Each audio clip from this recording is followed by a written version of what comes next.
Magandang umaga mga bata. Magandang umaga po, Sir Jay. Okay, so bago na magsimula sa ating aralin ngayon, tumayo muna ang lahat para sa ating panalangin. So, tayo muna, tayo. Joel. Okay.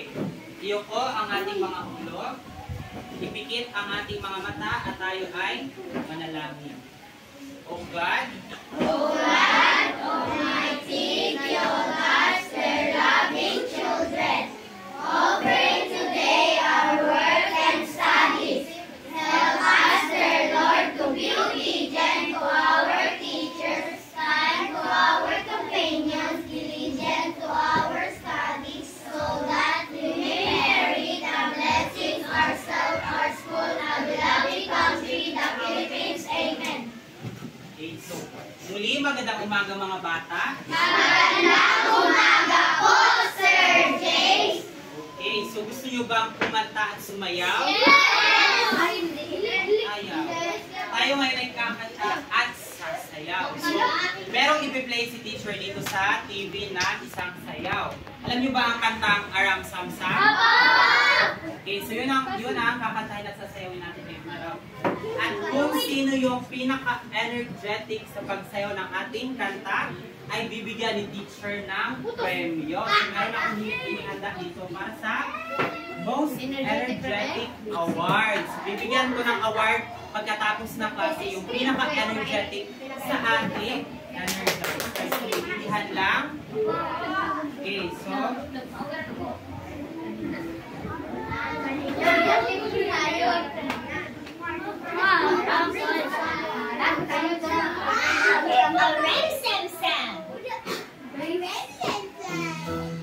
Are you ready? Let's do it together.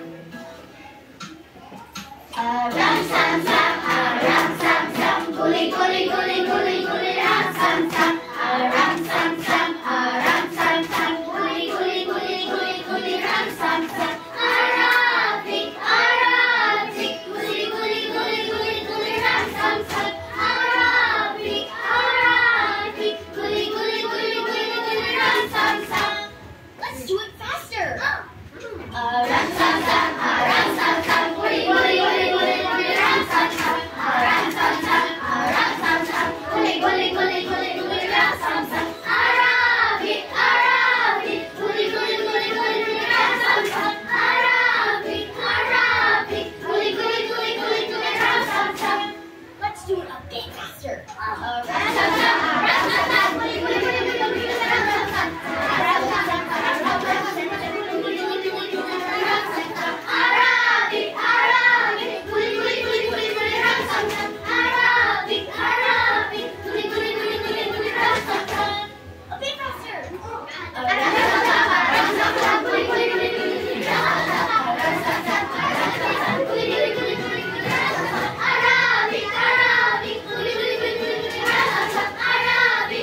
sam sam. Arabic, Arabic, guli guli guli guli guli ram sam sam.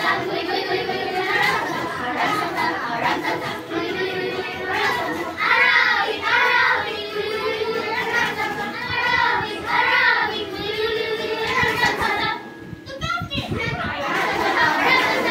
Arabic, Arabic, guli guli guli guli ram sam sam. The basket.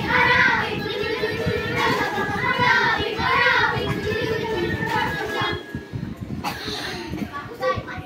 Arabic, Arabic, guli guli guli guli ram sam sam. Arabic, Arabic, guli guli guli guli ram sam sam. Great job, everyone! ayan, so masaya lang ba kayo sa ating ginawang kanta at sayaw? Okay, dahil dyan meron nang napili si teacher na most energetic, pero mamaya pa sasabihin ni teacher. So, pagkatapos pa ng klase.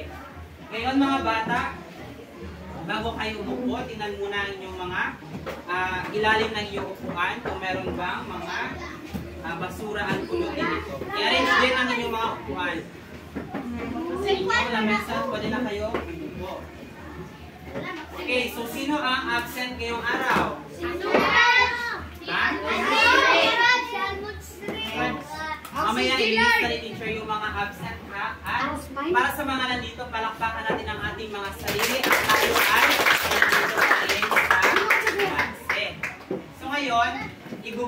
igugrupo ko kayo sa tatlong pangkat. So dito na table, ito ang magiging unang pangkat. Dito naman ang magiging pangalawang pangkat. At dito ang pangatlong pangkat. Naintindihan lang ba? O, wala na maglilipat ng ng mga table. Maminusan ko kayo pag lumipat pa kayo. So, ngayon mga bata, meron akong mga katanungan sa inyo. Ano napapansin nyo dito sa aking bandang gilid? Can answer. Sylvie. Manguan. Na? Rose? Mang Jose. Tindahan ni Mang Jose. O ano pa? Ano pa napapansin nyo dito? Yes. Nexi. Jiman. Nexi. Ano pa lang? Sa Britain. Ayun? Cheese deal? Ano napapansin mo? Oh, merong mga pangkat. Ano pa? Yes, B. Oh, very good. Merong mga batang may dala silang mga alkansya. So ngayon mga bata, gusto niyo bang makarinig ng isang maikling kwento? Okay, so merong sasabihin maikling kwento si teacher. So noong unang panahon pa ng pananakop ng mga Espanyol dito sa Pilipinas, merong tatlong magkakaibigan. Ito sila ang tatlong kaibigan. Sila ay nag-iipon ng pera para pambili ng mga laruan sa pakibasa lahat. Tindahan ni Mang Jose. Tindahan ni Mang Jose. Ano ang mga binibenta ni Mang Jose? Tirador. Yes, Vic. Meron mga Jordan at kite. Yes, may kite. Ano ang kite sa Pilipino? Ano ang saranggola? Very good. May mga saranggola, may jolet. Tirador. Very good. So, sila ay nag-iipon ng pera pambili ng mga laruan sa tindahan ni Mang Jose.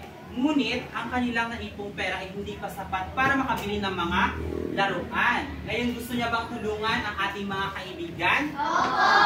Okay, tamang-tama mga bata. Dahil meron ako dito mga reales. So, ito ang tawag ito ang pera na ginagamit ng mga tao noon sa panahon pa ng pananakop ng mga Espanyol. Ito ay mga reales or pag isa lang ang tawag real. Pag marami, ito ay reales.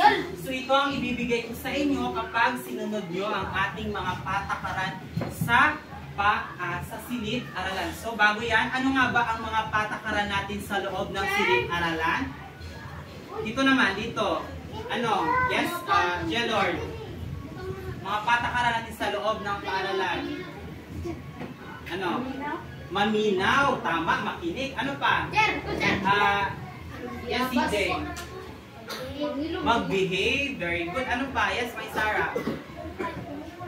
Humupo ng maayos, mahusay. So, nagbigay kayo ng isa-isa mga alituntunin, no? Mga patakaran natin sa loob ng paaralan. Meron ding inihanda dito si teacher, mga alituntunin sa loob ng paaralan. So, basahin natin isa-isa. Makinig sa klase. Itaas ang kamay kung gustong sumagot. Huwag maingay. Respetuhin ang bawat isa. So, naiintindihan lang ba ang ating mga alituntunin sa loob ng klase? Okay, so maasahan ko ba na susundin nyo ito? Okay, dapat lang na inyong sundin. Dahil kapag hindi nyo sinunod ang ating mga alituntunin at kayo ay naging sobrang maingay na o hindi kayo organisado, meron ng mga naglalakad, tumatayo, ay babawasan ni teacher ang inyong mga puntos. So, imbes na madagdagan ang inyong mga reales na naipon, ito ay aking babawasan. Gusto nyo ba yon? Hindi! Okay, very good. Hindi natin gusto yon, di ba? Okay, so ngayon naman mga bata, tayo ay magkakaroon ng isang gawain. Gusto nyo na ba ng gawain? Okay, so meron tayo ngayong activity. Alam niyo ba ang activity na 4 picks 1 word? Hindi nyo alam kung anong 4 picks 1 word? Sige daw, Vic. Ano yung 4 picks 1 word? Atong ibutang ang mga Ano? letrang kulang. Letrang kulang, tama.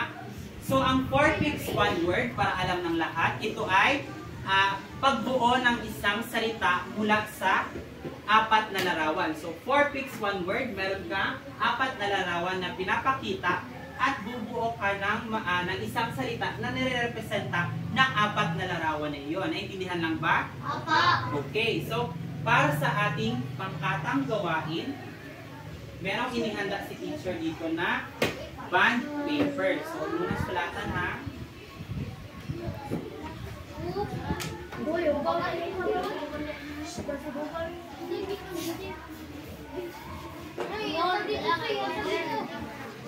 O yan, sagutan nyo yan na by Ops, wala pa. Huwag mo nang sulatan. So, ganito yan mga bata. Tingnan natin ha.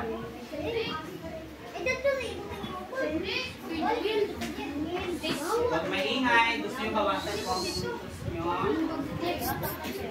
Yan. O, dito muna mga mata. Dito muna.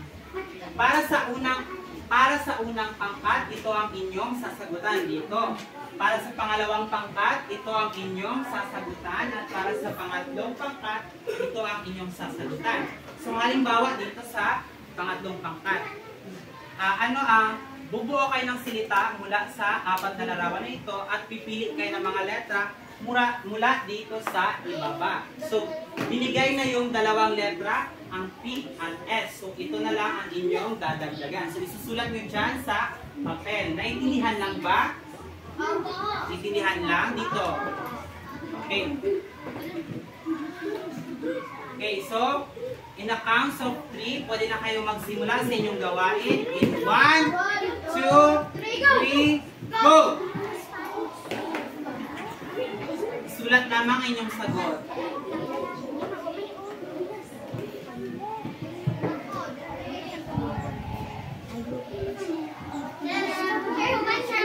Okay, unang natapos ang unang pangkat.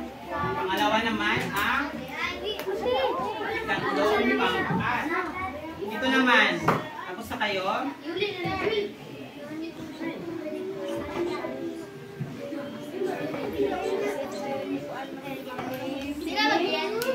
Huwag na. Thank you. Asan yung pen? Dito, asan yung pen?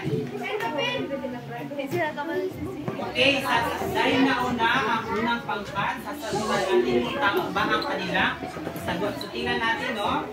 Ang sagot ng unang pangkat ay patakaran. So, tama kaya ang kanilang sagot. Sabi nila, ito daw ay patakaran. So, tingnan natin.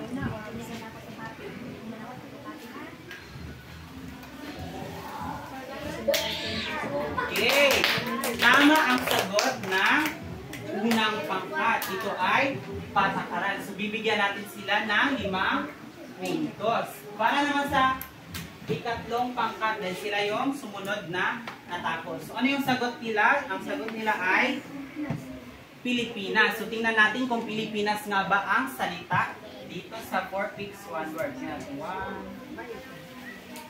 Okay, tama. Ang sagot ay Pilipinas. Dito naman sa pangatlo, ang sagot ng pangatlo ay, ang kanilang sagot ay, ayan, Espanya. Tingnan natin kung tama ang kanilang sagot.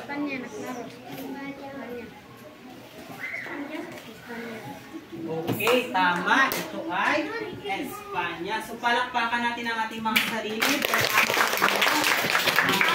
Bawat grupo ay bibigyan ko ng 5 puntos. So, ilalagay natin ang inyong mga reales dito sa inyong alkansya. So, 1, 2, 3, 4, 5. Ayan.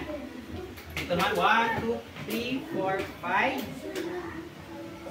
Dito, 1, 2, 3, 4, 5. Ayan. So, may naipon na kayong tig 5 reales.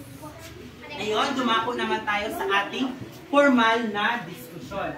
So, base dito sa gawain na inyong ginawa, nakabuo kayo ng mga salita, di ba? Una ang patakaran, Espanya at Pilipinas. So, gusto ko kayong tanungin, ano kaya sa tingin nyo ang ating paksa sa araw na ito? Base sa mga nabuo ninyong salita sa ating gawain. Ano kaya? Yes? Nordaliza. Mga patakaran, maaari. Ano pa? Sir, Yes, Shahira. mga Pilipinas ng Ha? mga Pilipinas. Sir, Pilipinas. Ano pa? Yes, Dave. Mga bansa. So, tingnan natin kung tama ang inyong mga sagot. Ano kaya ang ating paksa sa... Tingnan natin kung ano ang ating paksa sa araw na ito. 1, 2, 3, go. Yan. So, ang ating paksa sa araw na ito ay ating basahin ng sabay-sabay. 1, 2, 3, go. So, yan ang ating paksa sa araw na ito. So, base dito sa titulo, pamagat ng ating paksa, ano ang mahihinuha niyo dito? So, ano kaya ito patungkol? Itong patakarang pang-ekonomiya. Meron ba kayong mga idea? Wala? Okay. So, dito sa patakarang pang-ekonomiya, ito ay patungkol sa mga patakaran na pinatupad ng mga Espanyol sa panahon ng kanilang pananakop dito sa Pilipinas. So, overall, meron tayong 7 patakaran na pag-uusapan sa araw nito. So, una dito sa ating patakaran ay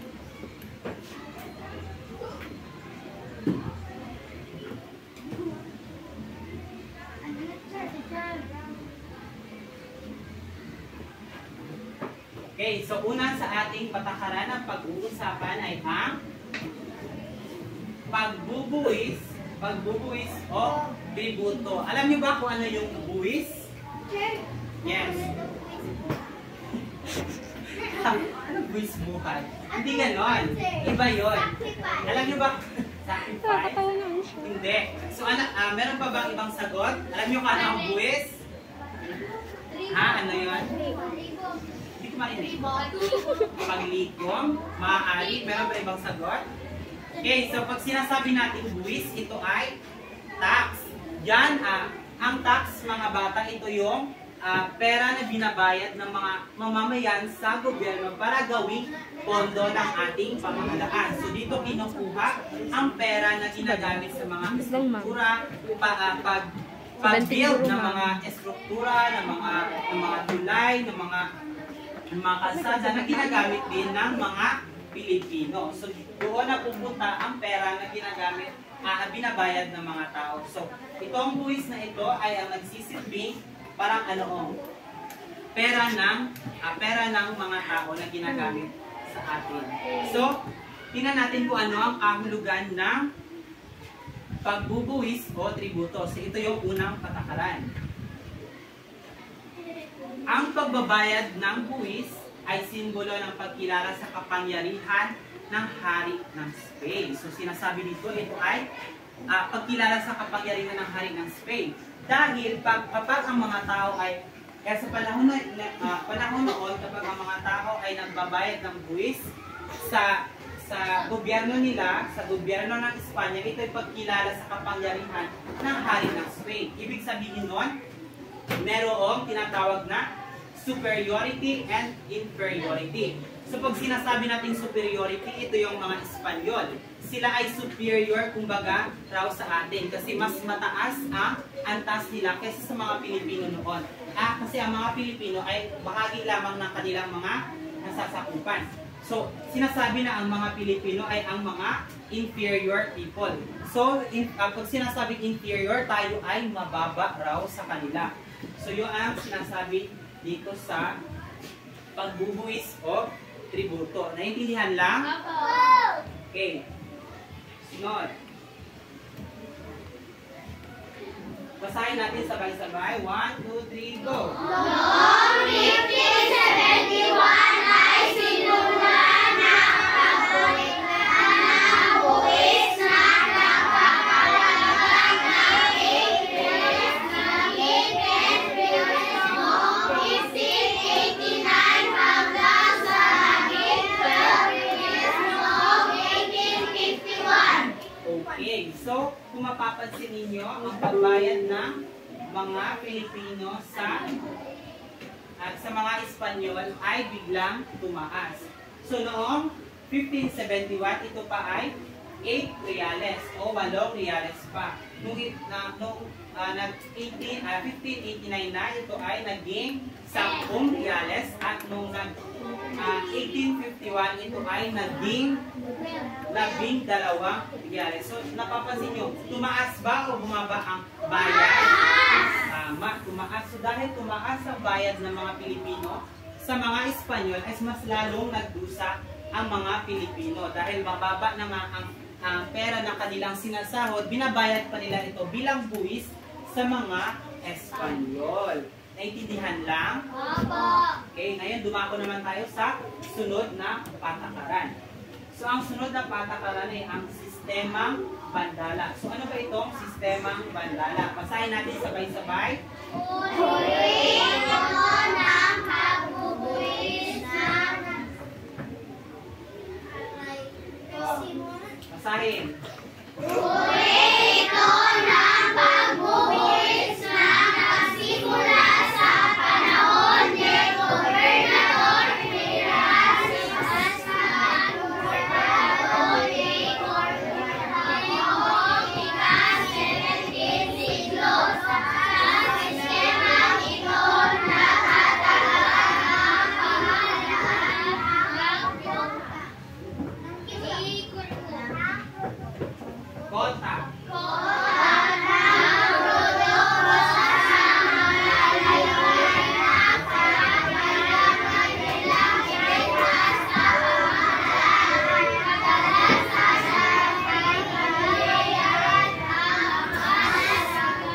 Dito sa kadalasan.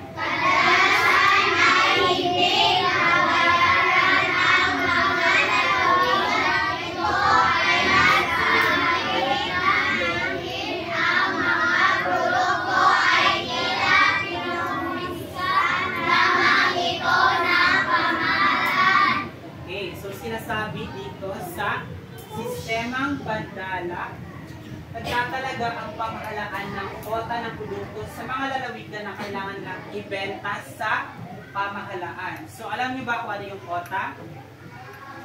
Okay, so ang kota, ito yung uri ng level na kailangan para sa isang bagay. Kumbaga, meron kayong kota sa isang bagay na dapat ninyong masunod. So halimbawa dito is yung produkto.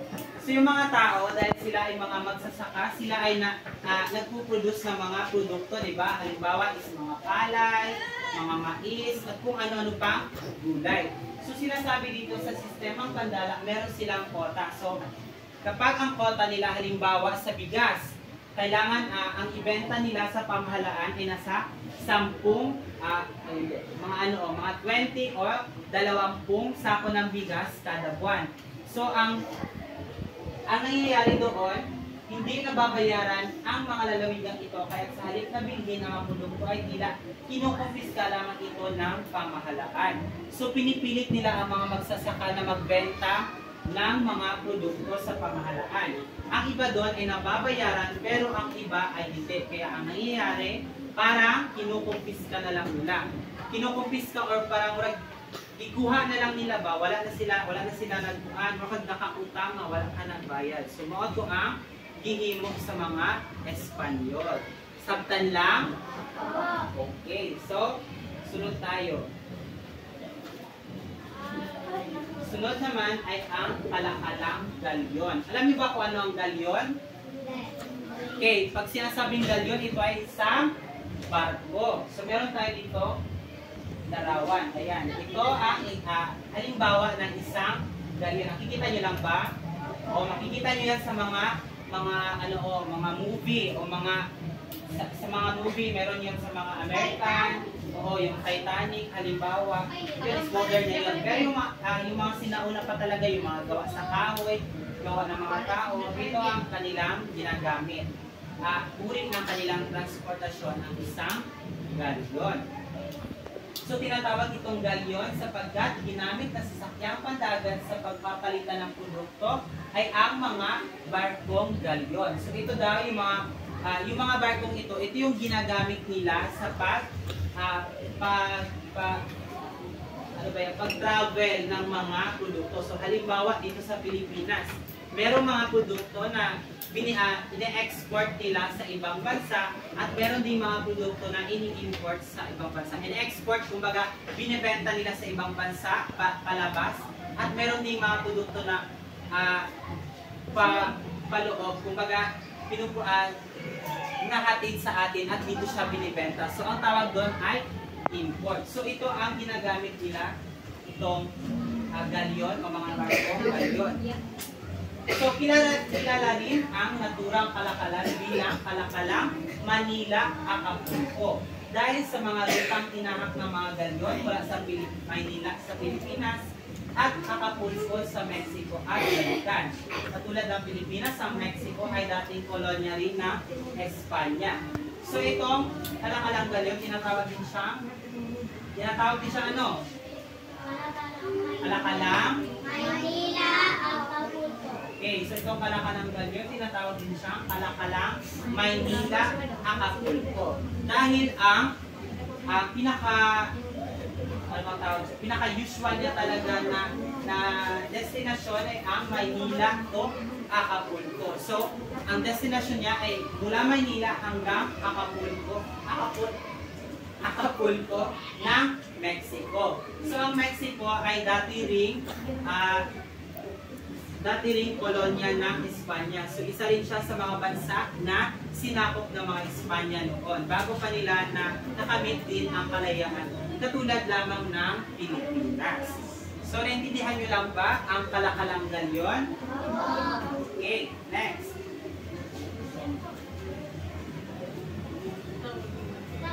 Okay, next naman, ito ay monopolyo sa tabako. Alam niyo kung ano ang tabako?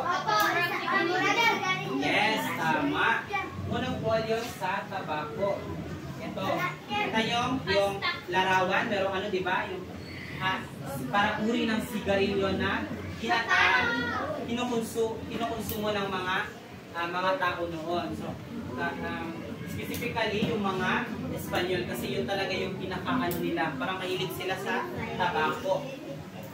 So, tinatag noong ika-1 ng Marso 1782 ang monopolyo sa tabako. Isinigawa ito sa kasalukuyang lalawigan ng Cagayan, Ilocos, Nueva Ecija, Pampanga at La Union. So, ito yung mga lalawigan saan ito isinigawa. Ngayon, okay, so babasahin niyo. May takdang daming at presyo ng aning tabako na pinagbibili ang mga magsasaka sa pamahalaan. Pinatawan ng mataas na multa ang mga magsasakang hindi makasunod sa mga patakaran. Upang maganyak ang mga magsasaka sa sabilitang pagbili ng tabako, ipinangako ng pamahalaan ang mabilis na pagbayad ng mga naaning tabako. Subalit hindi ganon ang nangyari. Tumagal ang pagbabayad sa mga tabako at may pagkakataong hindi nabayaran ng mga magsasaka. So base sa meaning ng monopolyo sa tabako, ano ang pagkakatulad niya sa sistemang bandala? Ano kaya? Di ba sinabi ko kanina sa sistemang bandala, merong kota at pag sila ay nagpabili or nagbebenta ng mga produkto sa pamahalaan, merong kota. At minsan, hindi na nababayaran ng pamahalaan. So, ano yung pagkakatulad niya sa monopolyo sa tabako? Yung monopolyo sa tabako at sistemang bandala. Ano ba yung pagkakatulad niya? Ha? Tama, pwede. Hindi nababayaran. Ano pa? Dahil tama ang pangalawang pagkat, bibigyan natin sila ng isang regales. So, tama yun. Sabi ni Zilby. Ha? Hindi, sakto lang. So, tama yung sinabi niya, hindi daw nababayaran. So, isa yun sa pagkakatulad ng monopolyo sa tabako sa sistemang bandala. So, ang kaibahan lang, dito sa monopolyo sa tabako, specific siya. Kumbaga, specific na produkto ang binabanggit dito. Ito ay sa tabako lamang. Pero sa sistemang bandala, ito ay parang kung ano-ano ng mga produkto ang pwedeng mag-produce. So, tama yung sinabi niya. Minsan, pag pinagbibili ito sa gobyerno sa pangalan ng Espanya, hindi na ito nababayaran. It's either nababayaran siya pero matagal, or hindi na talaga, o yung iba hindi na talaga nila binabayaran. So yun ang nangyayari sa monopolyo sa tabako. Katulad lamang siya ng, ano nga yung binanggit ko kanina? Sistemang Bandala. Sistemang Bandala. So, naintindihan lang ba yung monopolyo sa tabako? Ano nga yung pagkakatulad niya sa sistemang Bandala?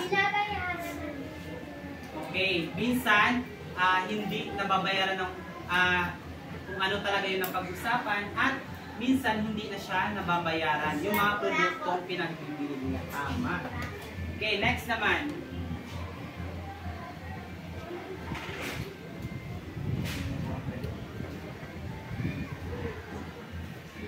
Okay, para sa sunod, ito ang Real Compañía de Filipinas. So ano ba itong Real Compañía de Filipinas? Basahin natin. 1, 2, 3, go! Sa panahon ni Vargas ay nalinatag ang Real Compañía de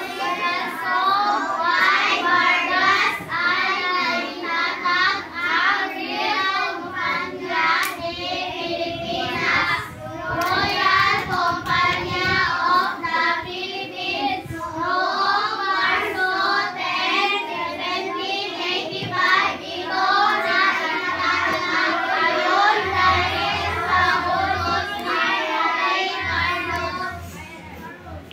Okay, so ang nagtatag sa panahon ni Gobernadora General Jose Vasco E. Vargas ay naitatag ang Real Compañía de Filipinas noong Marso 10, 1785. Ito ay tatag ayon na rin sa utos ni Haring Carlos III. So ano bang ibig sabihin itong Real Compañía de Filipinas? Sige, basahin mo daw, B. Ako, teacher. Ayan, so, hangarin ng kumpanya na paunlarin ang agrikultura at industriya ng kolonya. Nakatuon din ang Real Compañía sa pagpapalakas ng kalakalang palabas ng Pilipinas at Spain. Ang kumpanya nito ay binigyan ng 25 pribilehiyo sa tuwirang pakikipagkalakalan sa ibang bansa tulad ng China at India. So itong Real Compañía de Filipinas or Royal Company of the Philippines, isa siyang kumpanyang naitatag noong panahon ng mga Espanyol. Noong panahon ng mga Espanyol. So marami siyang mga pribilehiyo. Alam niyo ba ang pribilehiyo? Ito ay mga privilege or mga benepisyo. So halimbawa na lamang dito, ang kumpanya ito ay binigyan ng 25 taong pribilehiyo sa tuwilang pakikipagkalakalan sa ibang bansa tulad ng China at India. So sinasabi 25 years sila binigyan ng privilege na magkipagkalakalan ng direkta sa China at India. So it's a privilege noon kasi sa panahon noon, kapag ang mga tao ay nakikipagkalakalan sa ibang bansa, meron silang istriktong batas na sinusunod. So, tinitingnan talaga yung mga produktong kanilang nilalabas sa bansa at pinapasok dito sa atin. So, meron silang sinasabi ng mga parang pass, kumbaga, kung nasunod mo ang mga patakaran o mga kalabas, at kung nasunod mo naman ang mga patakaran ko ay ang mga produktong yung dala ay makapapasok sa bansa. Sunod naman ang pag-angkat ng mga produktong yari sa Pilipinas na walang pataw na buwis. So, pag-angkat ng mga produktong yari sa Pilipinas na walang pataw na buwis. JK. So, yung mga produktong pinoproduce dito sa Pilipinas, meron talaga siyang pataw na buwis. Binabayad yon sa ating gobyerno. So, doon kinukuha ng Espanya ang kanilang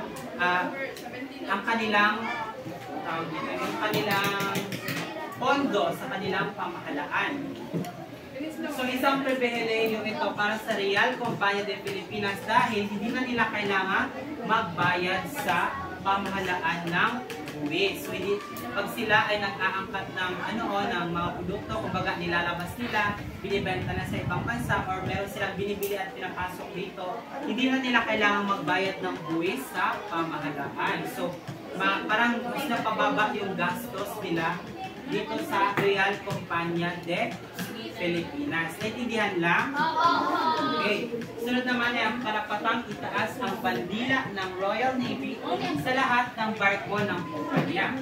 So dahil ang gamit lamang ng mga dahil ang gamit nila noon ay barko lamang, o yung mga barkong ganyan, dahil yun lang naman ang form of transportation noon. So yun naman ang kanilang ginagamit para makarating ng ibang bansa. Binigyan sila ng pagkakataon ng pribilehiyo na iangat ang bandila ng Royal Navy. So ano ba itong Royal Navy? Yung Royal Navy, ito ang buong pandagat ng Espanya. So imagine niyo pag tinaas niyo ang bandila ng buong pandagat ng Espanya sa inyong barko, iba matatakot yung mga pirata na kayo ay lusubin. So, merong mga ganong pangyayari, di ba? Nilulusob ng mga pirata yung ibang barko na alam nilang hindi pagmamay-ari o hindi siya under sa barko ng Royal Navy o hukbo ng sandatahang pandagat ng Espanya. So pag sinabi natin hukbo ng sandatahang pandagat, ibig sabihin nun, meron talagang merong mga kanyon, mga baril. So alam nila na meron talagang mga meron talagang mga sundalo. So inakala ng mga pirata na pansundalo yung mga barkong iyon, kaya hindi nila ito tinitira o nilulusog. Hindi nilulusog ng mga sinasabing ng mga pirata. So isa yon sa mga pribilehiyo. Sunod naman ay ang pagbili ng mga kasangkapang mula sa arsenal ng pamahalaan. Paminaw. Arsenal ng pamahalaan. So pag sinabi natin arsenal, ito yung parang bodega ng pamahalaan. So dito nakalagay yung mga gamit sa paggawa ng mga barko, yung mga gamit sa pandigma. So binigyan sila ng pribilehiyo na magkaroon ng access dito sa arsenal. So pwede silang magawa ng mga barko agad-agad kasi meron silang mga supplies. Pwede silang makabili at pwede rin silang magbenta kung kinakailangan. Naintindihan lang? Okay. Sunod naman.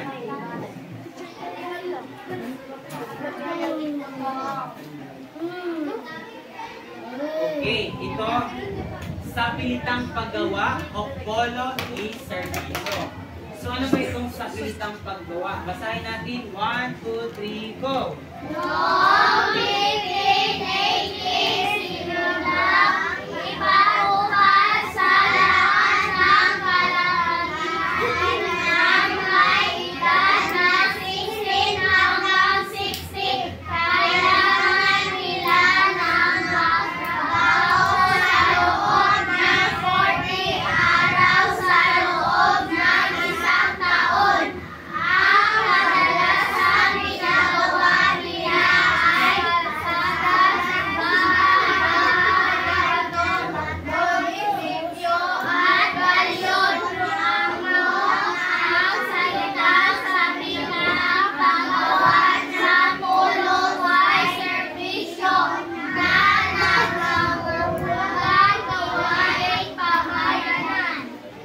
Base sa inyong binasa, ano inyong naintindihan?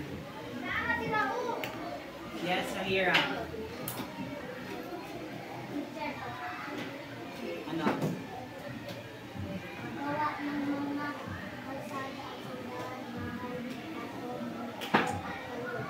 Okay. Wala, okay. Ano pa? Yes, Vic. Ano naintindihan mo sa iyong binasa?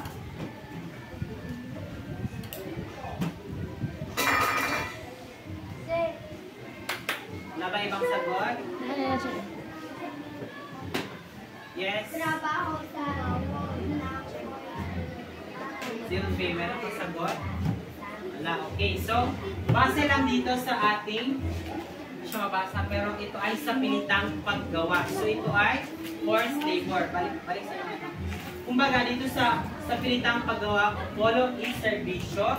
Kapag ang mga kalalakihan ay nag-edad na ng makinig. Kapag ang mga kalalakihan ay nag-edad na ng 16 hanggang 60, sila ay may responsibilidad na magtrabaho sa gobyerno. So meron sila 40 araw sa loob ng isang taon na magtrabaho. So every year sila ay nagtatrabaho ng 40 days. Every year yun hanggang sa ikaw ay maging 60 years old. Pero kung makikita nyo dito sa larawan, masaya ba ang mga tao na nagtatrabaho? Hindi. Dahil ito yung mga Pilipino at ito naman yung mga Espanyol. So kung makikita ninyo, no, pinaparusahan sila. Sa pilitan na nga silang pinagtrabaho, sila pa ay sinasaktan o binubugbog ng mga Espanyol. So kailangan nilang danasin yon sa loob ng 40 araw kada taon hanggang sila ay maging 60 years old. So ang iba sa kanila ay nanghihina na at yung iba naman ay namatay dahil sa sobrang pagod at sobrang sakit din ng kanilang mga katawan. So yun ang polo is serbisyo. Naintindihan lang ba? Opo. Okay. Sunod naman ay ang sistemang encomienda. So ano ba itong sistemang encomienda? Basahin daw natin. 1, 2, 3, go! Ang encomienda ay batay sa kahilingan ni Gobernador Enrique Lopez de Legazpi na siyang naging kauna-unahang gobernador sa Pilipinas. Ang paggawa ng encomienda ay nagsisilbing hanggaon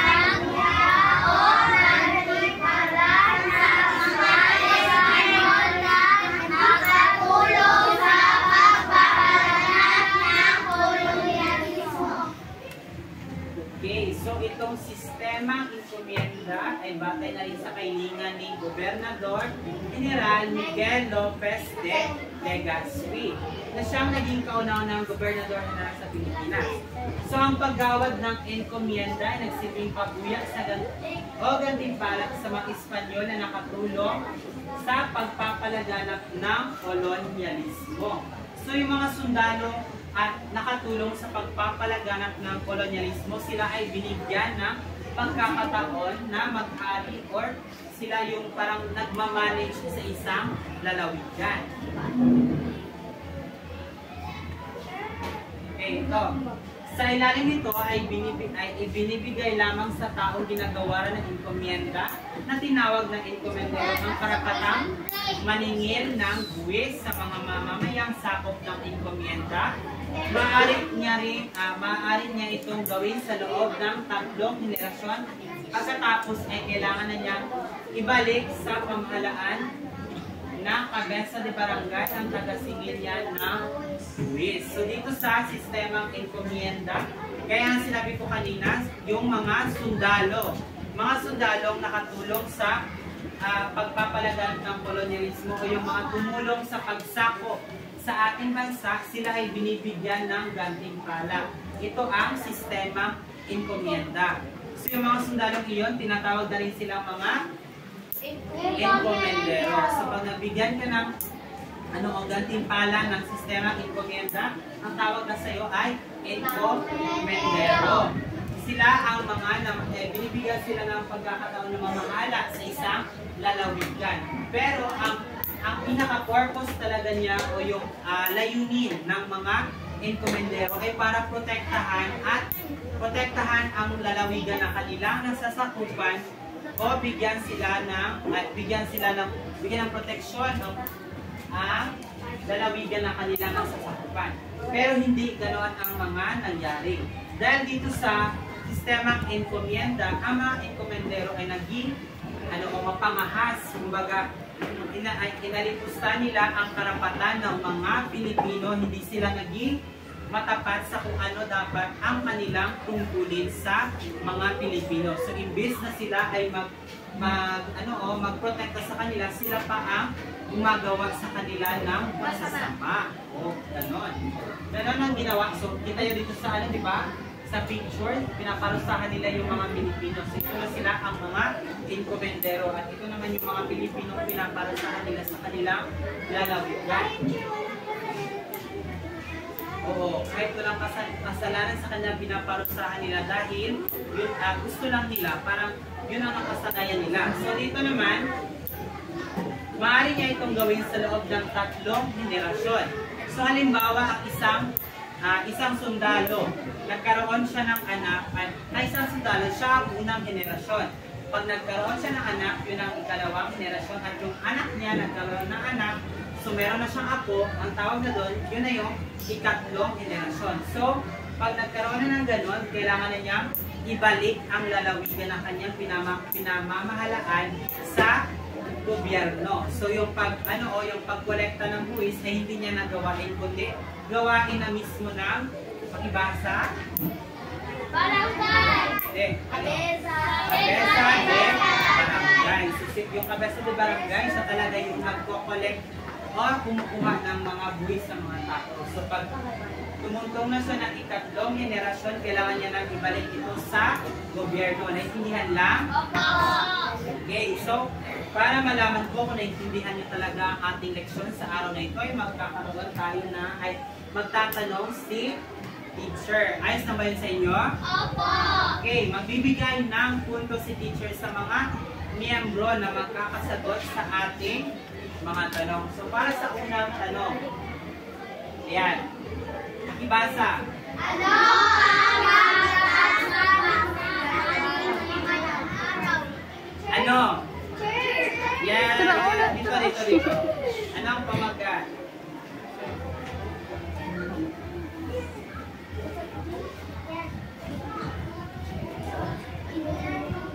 Sige daw, ano ang pamagat ng paksa natin ngayong araw?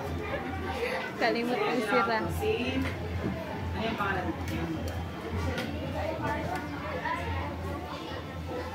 Well-an. Anong pamagat well-an?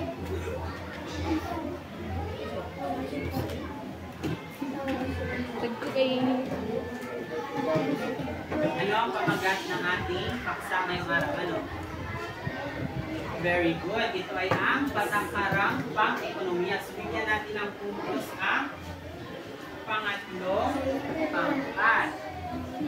So, ang sagot ay basahin. Patakarang pang-ekonomiya. Okay, para sa sunod na tanong. Ako na lang magbabasa. Ano ang tawag sa pagbabayad ng buwis sa panahon ng mga Espanyol? So, anong tawag daw? Yes. Chisel. Anong tawag? Ha? Hindi yan. Ano kaya? Yun ang pinapambayad.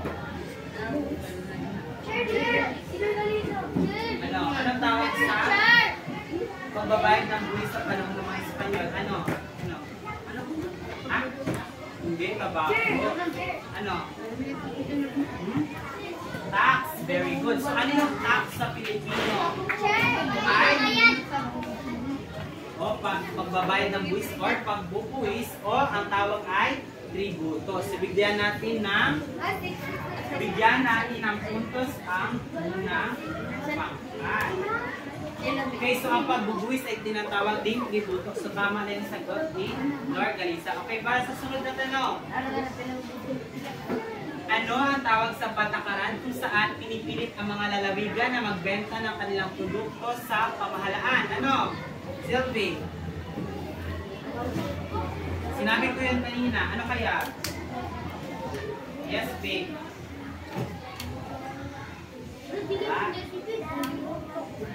Ano? Shaira?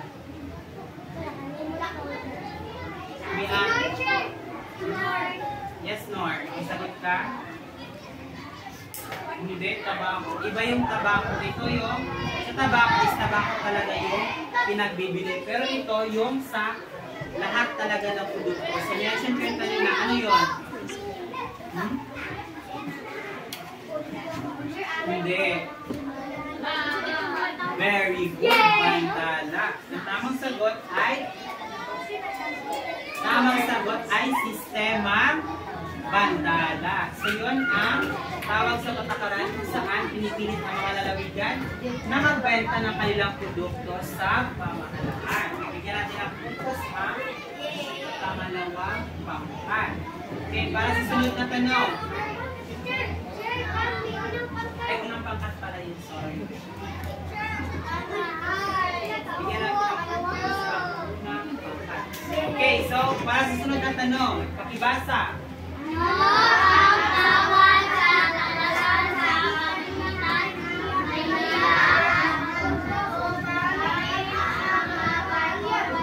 O, ano ang tawag? Yes, Alzay. Ano ang tawag sa kalakalan sa pagitan ng Manila at Acapulco?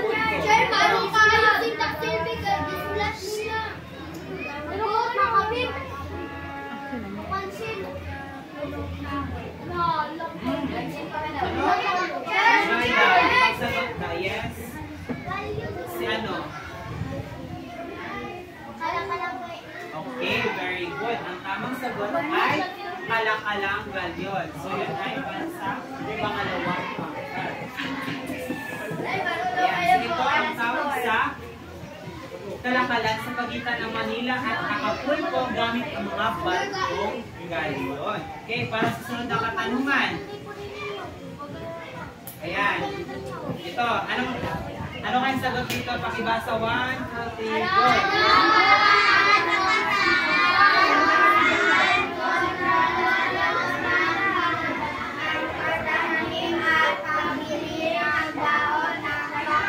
Ano? Doon.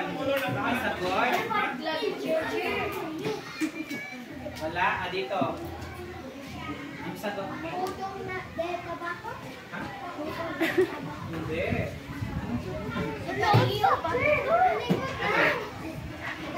Hindi. Hindi siya sistemang tabako. Meron yung unang word na bago ang tabako. Tama na yun, tabako. Ano yung unang word? Starts with letter M. Ano yun? Ha? Magalyon? Hindi. Ano yun? M. Sunod. Ano? Wala? Ano? Okay, ang tamang sagot ay monopolyo sa tabako. So yun ang tamang sagot. Okay, para sa sunod na katanungan. Wait, ito hindi na ito specific kong sagot, explanation na. Basahin natin, 1, 2, 3, go! Paano nakaka-apekto ang mga patakaran ng ekonomiya at kabuhayan na kalalaman ng Oh, sino makakasagot? Ibang kamay naman. Paano nakaka-apekto ang mga patakarang pang-ekonomiya sa kabuhayan at kalagayan ng mga Pilipino noong panahon ng mga Espanyol? Ikaw.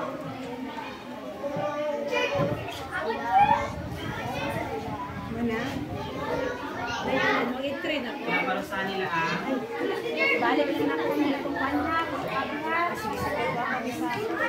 okay, pwede. O, ano pa? Iya, meron ka sagot? Si Hani, nagpunta siya.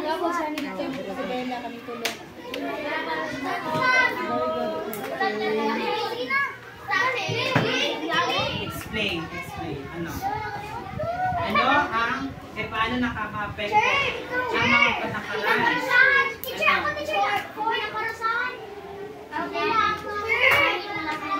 O tapos, anong epekto nun sa mga tao? Mag-agad? Agad naman. Nagkasakit.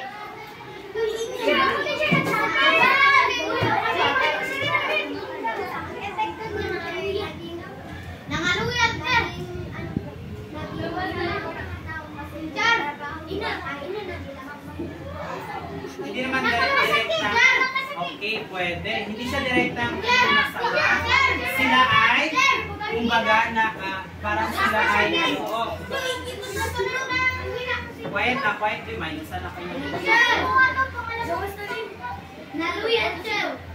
Ha? Naluya. So, bigyan natin ng puntos. Ang pangalawa ay tapos sila lang yung meron. Pardo ang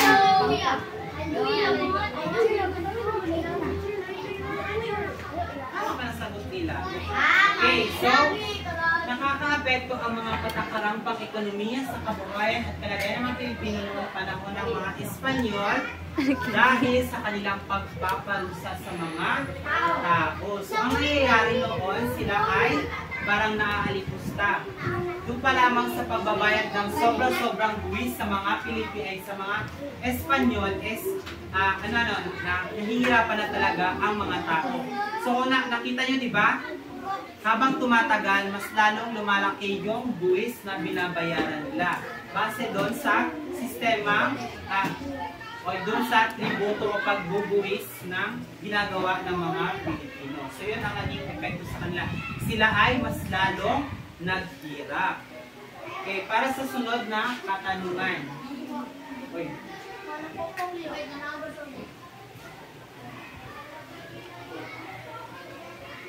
Okay, para sa sunod na katanungan, babasahin ni teacher. Sa iyong palagay, alin sa mga patakarang pang-ekonomiya ang pinaka-naging mabigat o mahirap para sa mga Pilipino? Ipaliwanag kung bakit. So, meron tayong diniscuss na 7, di ba? 7 patakaran. Alin doon ang pinaka-mabigat o mahirap para sa mga Pilipino? Ano kaya?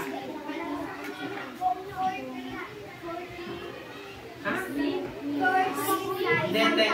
Ganito, intindihin nyo kung ano yung tanong. Ang sabi, sa iyong palagay, alin sa mga patakarang pang-ekonomiya ang pinaka-naging mabigat o mahirap para sa mga Pilipino? Ipaliwanag kung bakit. So, alin sa 7 iyon para sa inyo ang pinaka-mabigat o mahirap para sa mga Pilipino? Alin kaya? Ha? Real Compania de Pilipinas. So, para sa iyo, ipaliwanag mo kung bakit yun ang pinakamahirap para sa mga Pilipino. Kasi pinaparusahan ako. Kasi pinaparusahan sila at wala silang kasalanan at di sila pinabayaran. Ng buwis. So, hindi yun yung layunin ng Real Compania de Pilipinas. So, ang tinutukoy mo ay parang halo-halo na yung tinutukoy mo. Yung isa doon is yung polo e-servisyo at yung isa naman ay para sa sistemang bandala. Yun yung hindi binabayaran nila ang mga produkto kanilang binibili ng pamahalaan. So, ano pa? Para sa inyo, ano yung pinakamabigat o mahirap talaga? Magbigay ng isa tapos ipaliwanag kung bakit. Teacher! Ha? Teacher, daw! Sige, Nor, ano? Polo e-servisyo. So, bakit yun ang pinakamahirap o pinakamabigat para sa iyo?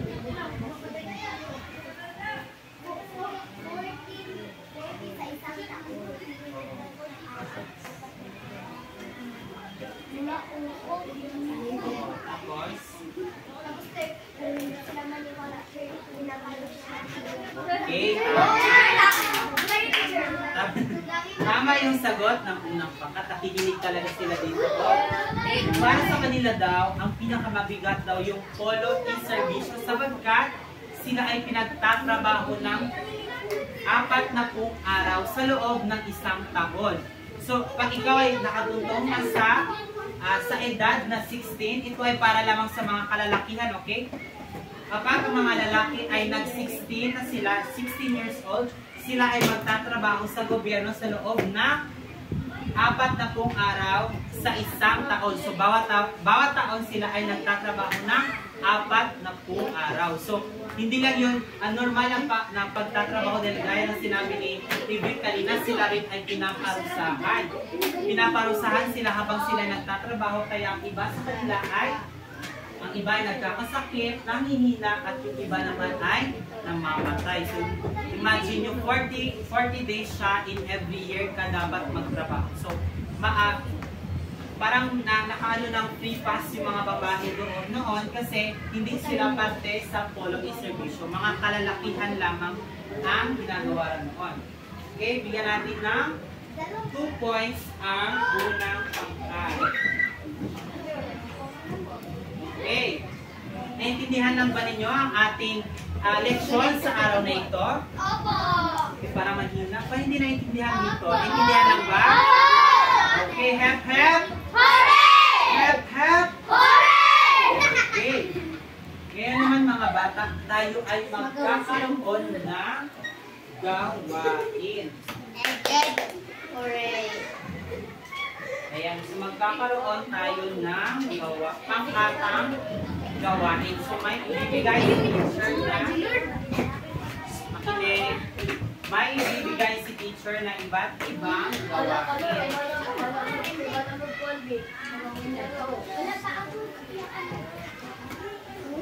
Okay. Ibabasahin ni teacher ang panuto bawat grupo. So, iba-iba kayo ng gagawin. Babasahin ni teacher ang panuto bawat grupo. So, basahin ng mabuti ang bawat bilang, pumili ng tamang sagot mula sa mga salita sa pagod. So, kung mapapansin ninyo, meron ditong mga katanungan.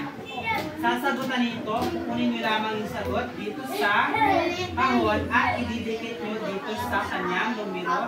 Kung sa tingin nyo is yun yung sagot. Naintindihan lang? Okay, so later na. Sagutan nyo. Okay, para sa pangalawang pangkat. Ayan.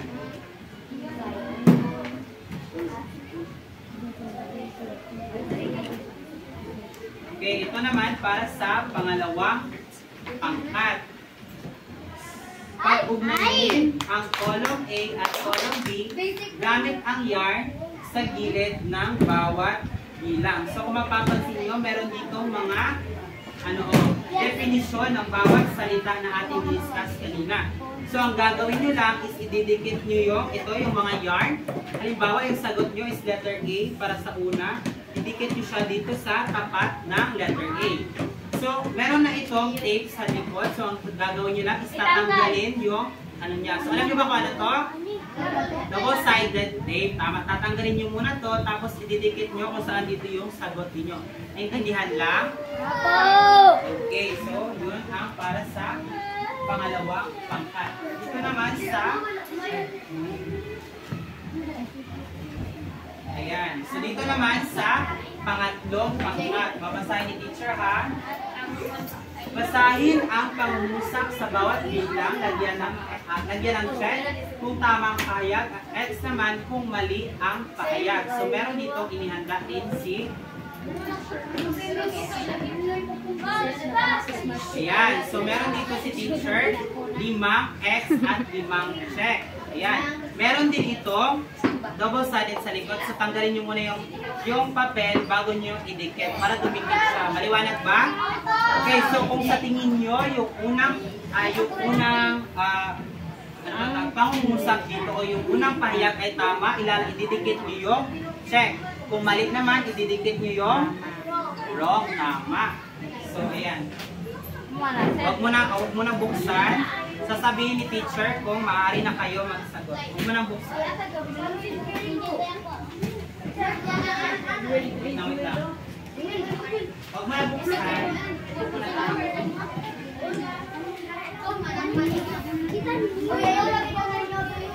Excuse. Huwag mo na buksan. Makinig. Akin. Ayan, itupik nyo muna. Okay. Pagbilang ko ng 3, sisimulan nyo na ang pagsa... Oh, wala pa. Wala pa. Bilang ko ng 3. Okay. 1, 2, wala pa. 3, wala pa. 1, 2, 3, go! Oh, dahan-dahan baka mapunit yung Tingnan nyo kung ano yung mga sagot habang adilit na kayo ng bukit.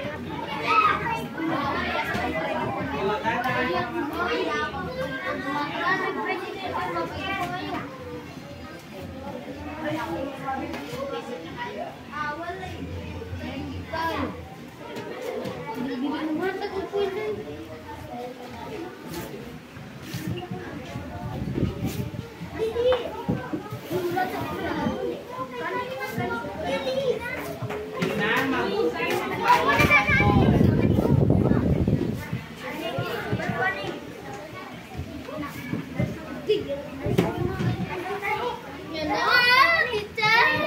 Tulungan nyo ang mga pag-upo. Ayoko na isa. Basahin mabuti. Huwag magmadali. Saing mabuti. Basahin mabuti kung tama ang inyong mga sagot.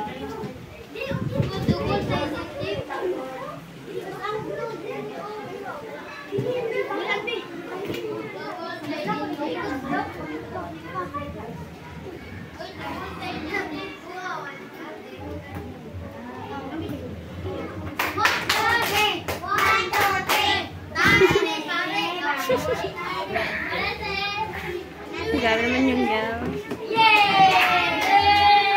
Dito, tapos na kayo. Dami ang pagkakas.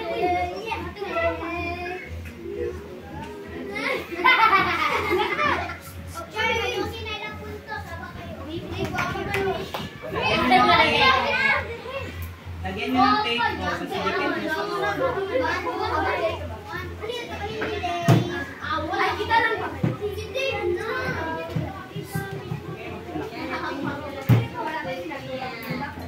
Tapos na kayo dyan? Okay, wait lang. Okay na yung papel.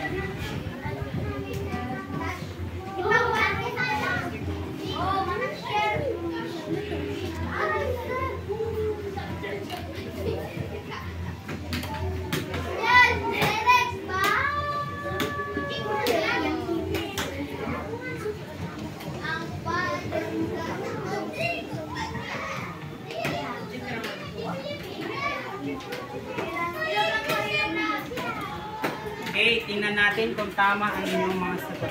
So, sino yung nauna?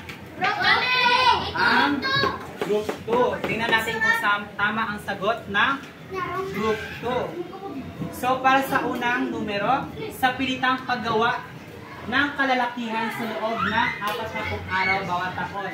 So, ang sagot nila ay polo is servisyo. Tama kaya ang polo is servisyo?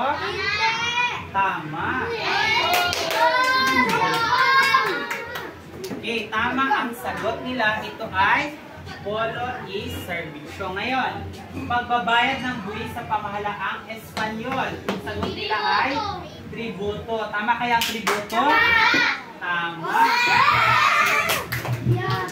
Ito, pamahalaan ang kumokontrol sa pagtatanim at pagbili ng tabako. Ang sagot ay nila ay monopolyo sa tabako. Tama kaya? Tama.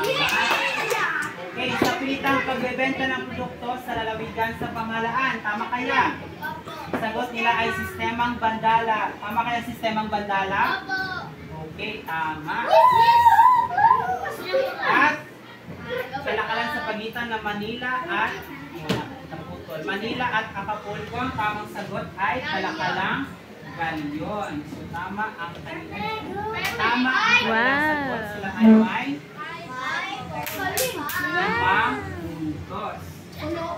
Ayan. Para sa unang pangkat. Ayan, sa unang pangkat, tingnan natin yung kanilang sagot. Sagot nila ay Real Compania de Pilipinas. Ano ang kumpanya binigyan ng 25 taon ng pribileyo upang makipagkalakalan sa ibang bansa? Tama kaya ang sagot nila? Okay, tama. Para sa pangalawa, ano ang patakaran? Anong patakaran ang tumutukoy sa pilitang paggawa ng mga kalalakihan sa loob ng 40 araw bawat taon? Polo is servisyo. Tama. Okay, sa pangalawa naman. Tatlo. Ano ang tawag sa teritoryong pinagkatiwala sa conquistador? Bakit ang baba nito? Si Big pala, teacher. Oh, ikaw na, Big. Wait lang ha.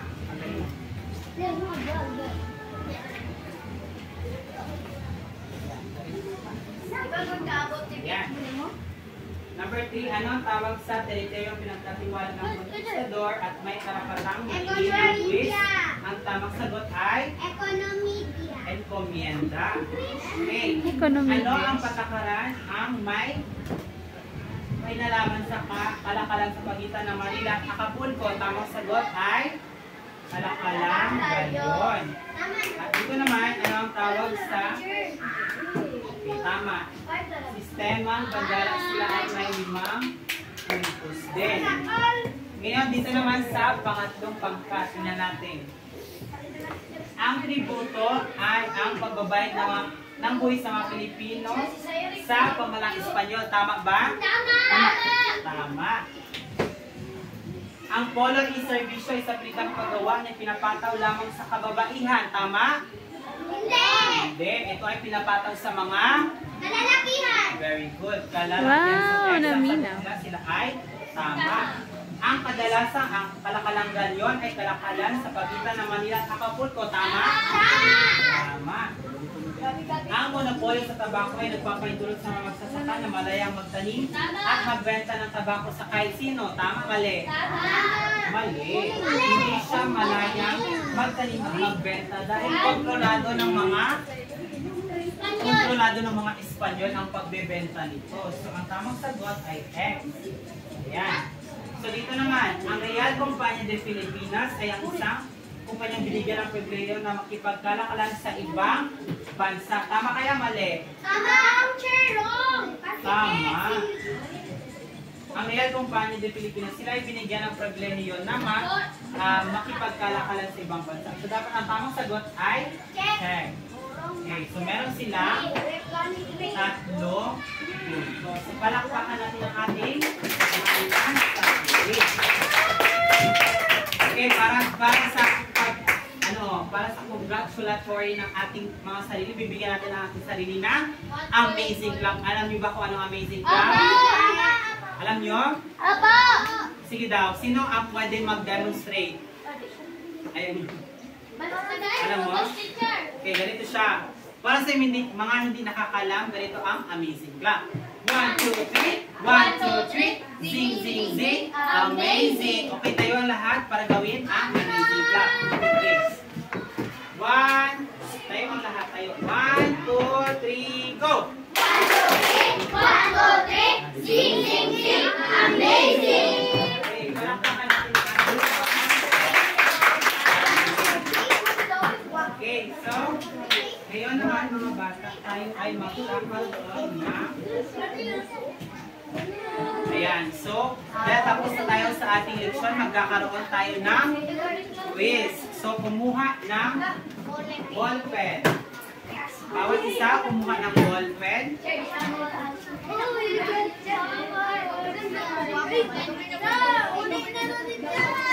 Sige na, kumuha ka ng ballpen. Bilisan.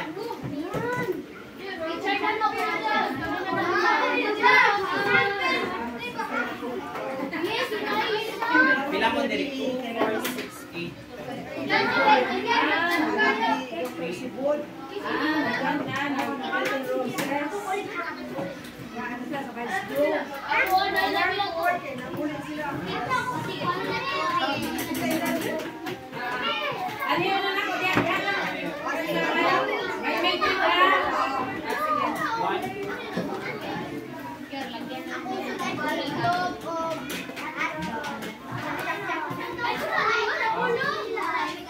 Guys, Alvin. Record na ni Mama.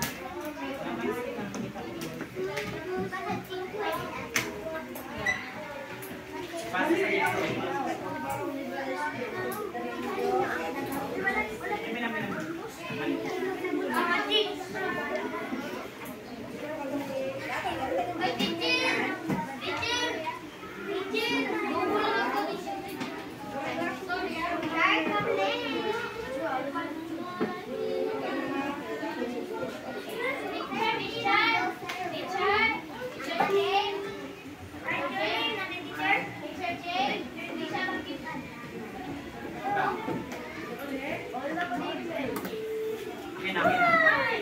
na.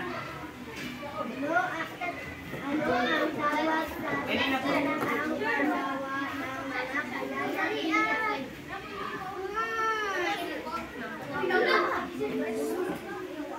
So sabi sa punuto, basahin mabuti ang bawat tanong at bilugan lamang ang titik ng tamang sagot. So bibilugan nyo lamang basahin mabuti, lagyan ng pangalan, seksyon at petsa. Pizza? Sir, bilugan lang. Ano yan? Patakaran ang Dili!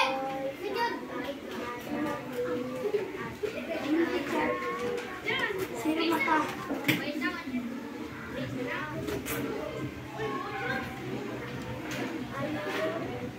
Patakaran ang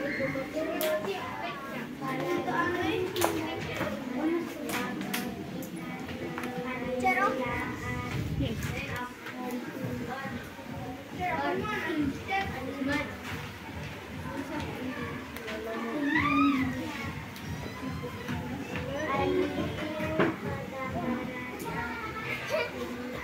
Sino tapos na?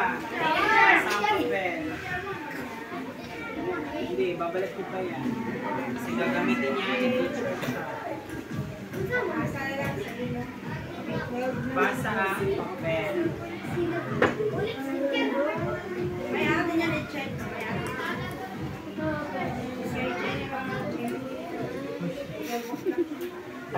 Sino tapos na dito? Ikaw. Peramin nyo ng ballpen si ano, Cyrus.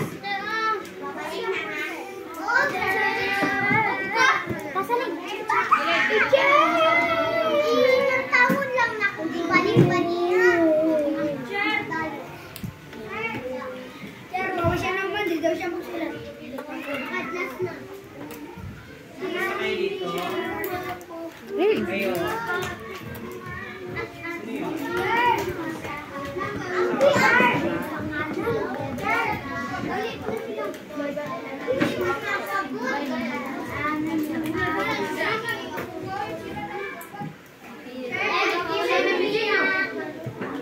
Kayo, tapos na?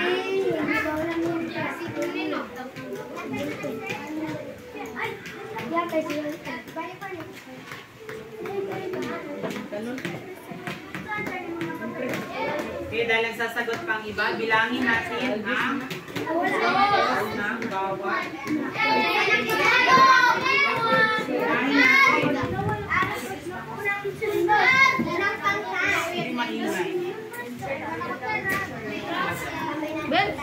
Okay, unahin natin ang unang pangkat. Bilangin natin. Maingay. 1, 2, 3.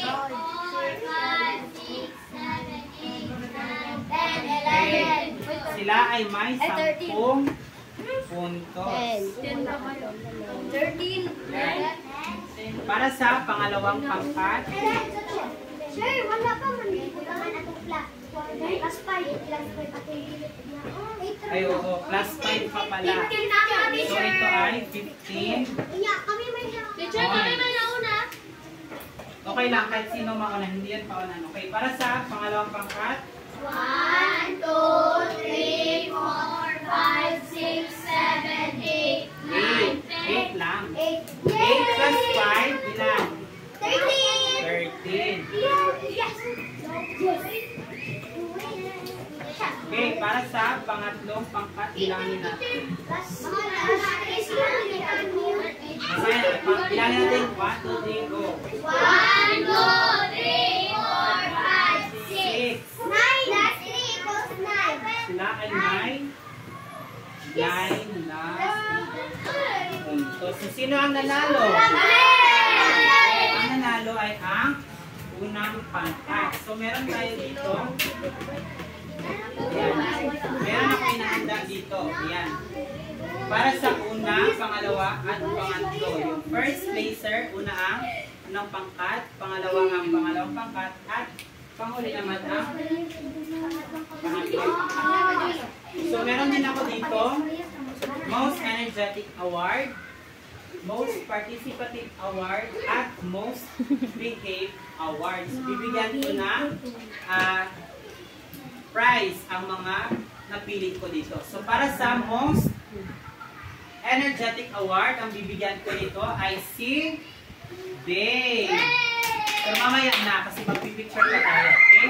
Para sa Most Participative, ang napili ko ay si Norgaliza. Okay, so mamaya Norgaliza. And for the Most Behave, ang napili ko ay si Alzen. Okay, so later ibibigay ko sa inyo to dahil mag-picture tayo. Uy, sila, later na lang ang ating picture taking. So paalam mga bata. Paalam po. Tayo. Paalam mga bata.